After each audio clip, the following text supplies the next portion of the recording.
Cricket মাঠ থেকে ব্যবসার পিচ, সাকিব আল হাসান মানে নতুন কোনো চমক। ক্রিকেটার, ব্যবসায়ী ও রাজনীতিকের পর এবার নতুন এক পরিচয়ে হাজির হচ্ছেন তিনি। যাত্রা শুরু করছেন গণমাধ্যম ব্যক্তিত্ব বা প্রকাশক হিসেবে। যুক্তরাষ্ট্র থেকে তিনি চালু করছেন ডিজিটাল সংবাদ মাধ্যম রিওয়ান্ড বাংলা।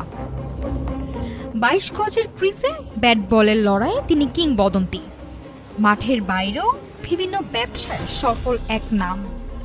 তবে এবার আর ব্যাট বা বল নয়, সাকিবের নতুন লক্ষ্য গণমাধ্যম জগৎ।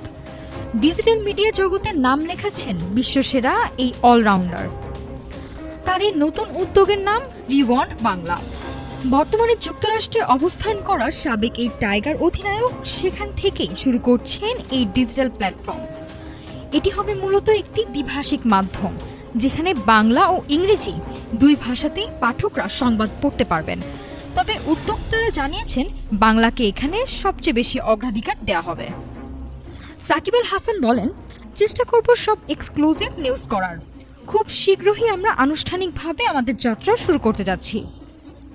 শুধু লিখিত সংবাদই নয়, রিওয়ান্ড বাংলার বড় আকর্ষণ হবে ভিডিও ও বিভিন্ন ভিজুয়াল কন্টেন্ট। রাজনীতি, অর্থনীতি এবং আন্তর্জাতিক খবরের পাশাপাশি খেলাধুলা ও বিনোদনের সব আপডেট থাকবে এখানে। যুক্তরাষ্ট্র থেকে পরিচালিত হলেও সাকিব নিজে সরাসরি এর সব কার্যক্রম তত্ত্বাবধান করবেন। বিশ্লেষকরা বলছেন, সাকিবের বিপুল জনপ্রিয়তা এই উদ্যোগকে বাড়তি মাত্রা দেবে।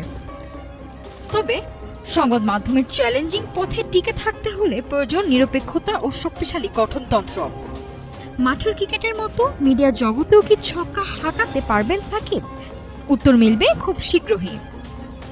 নাফিস সামিয়া, ঢাকা টুডে।